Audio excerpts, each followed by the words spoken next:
Assalamualaikum warahmatullahi wabarakatuh. Apa kabar dulurku bersemua? Salam jumpa kembali di channel kami, yaitu Baskar Sarpong Bolongan. Apa kabar dulurku? Semoga dalam keadaan sehat walafiat, banyak duitnya, lunas utangnya, bahagia selalu, dan semangat berjuangnya. Amin. Kali ini kita kembali berada di sebuah lokasi perkebunan kita, yaitu Demplot Hortikultur, yang sebelumnya sempat kita review dari perintisan. Sekarang kegiatan kita adalah menanam jagung, karena di sini jagung sangat-sangat dibutuhkan oleh peternak kita di lingkungan.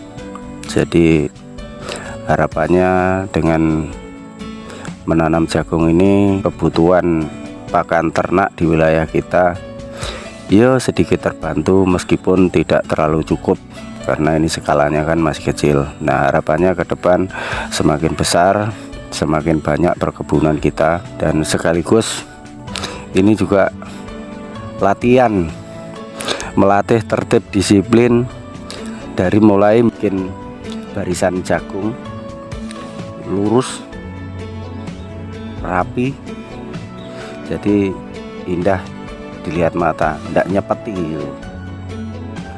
Karena ketertiban juga bagian daripada pelajaran yang sudah diajarkan di IKS, jujur, disiplin, dan penuh tanggung jawab. Artinya kan yo rapi dan juga komitmen, kira-kira seperti itu. Selanjutnya dengan menanam ini paling tidak kita juga iso belajar hukum-hukum alam, yaitu tentang tabur tuai. Jadi barang siapa menabur, dia akan menuai. Apabila menabur angin, dia juga akan menuai badai. Sudah tidak dapat dihindari hal-hal seperti itu, karena hukum alam ini adalah salah satu hukum yang bersifat universal dan berlaku bagi siapa saja, tanpa peduli dia orang alim atau dia orang bejat sekalipun. Sehebat apapun, ketika dia tidak selaras dengan alam, pasti akan terkena sendiri. Itu yang membuat saya pribadi suka dengan hukum alam itu. Dan kebanyakan orang-orang juga yang sering menuai masalah, menuai kemarahan dan lain-lain, itu juga karena hasil dari tanamannya sendiri.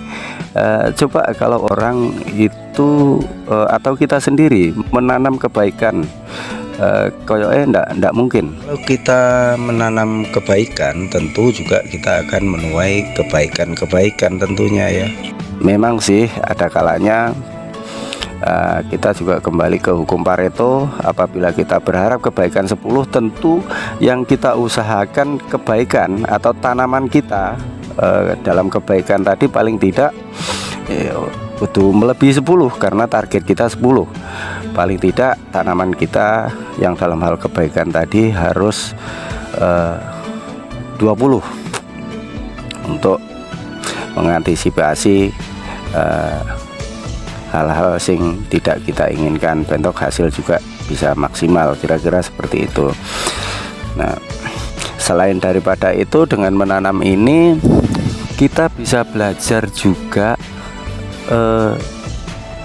harapannya IKS ini tidak hanya asal tumbuh dan berkembang, tetapi juga mampu melahirkan bibit-bibit atau kader-kader yang luar biasa, berguna bagi nusa dan bangsa, sesuai dengan tujuan guru besar kita, yaitu menciptakan kader bela negara yang berbudi pekerti luhur dan berjiwa Pancasila.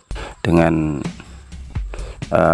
metode-metode pembelajaran di alam seperti ini bisa menambah pengetahuan kader-kader kita di sini khususnya, karena kalau hanya asal tumbuh dan berkembang, suket-suket atau rumput-rumput yang tadi selokan itu juga banyak, tapi kan tidak berguna, itu justru malah jadi sampah gitu, tidak bisa dipanen.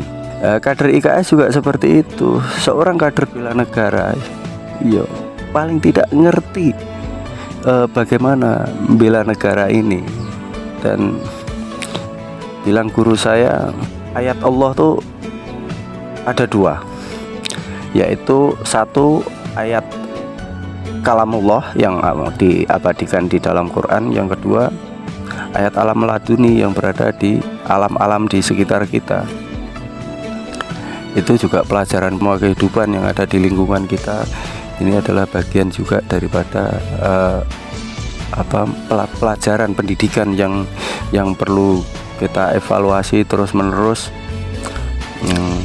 untuk kita contoh dalam hal-hal yang baik, yang buruk, dan sengaja Allah tunjukkan. Itu tentu juga merupakan pelajaran bagi kita, agar supaya kita tidak ngikut hal-hal yang buruk. Karena kalau kita kembali pada penanaman tadi kan, hal yang baik tentu akan menghasilkan yang baik pula gitu. Jadi tanamannya juga harus selalu baik. Jadi agar senantiasa kita panen hal-hal kebaikan. Nah, doakan terus dulur pangestunipun, senior-senior yang ada di seluruh Nusantara ini, bahkan di penjuru dunia. Dukung semangat kami, kita saling support, saling mendoakan agar supaya IKS ini tidak hanya sekedar maju dan berkembang, tidak hanya sekedar tumbuh dan berkembang, tetapi juga perkembangannya menghasilkan buah pemikiran-pemikiran yang luar biasa.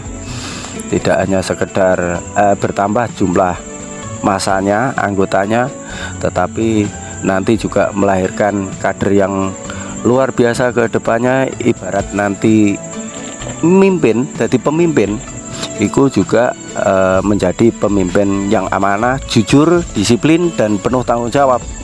Jadi bisa menjaga kedaulatan organisasinya, yang pertama bisa menjaga kedaulatan negaranya dari semua sektor tentunya. Itu harapan kita, harapan kami khususnya, dan mudah-mudahan ini menjadi cita-cita kita bersama, dulur-dulur khususnya yang ada di wilayah Kabupaten Bulungan, agar perjuangan kita ini tidak sia-sia, bisa menghasilkan sesuatu yang lebih baik. Nah, demikian lur yang dapat kami sampaikan. Kurang lebihnya mohon maaf. Jangan pernah patah semangat, tingkatkan semangatnya. Mohon maaf segala kekurangan. Saya akhiri. Assalamualaikum warahmatullahi wabarakatuh.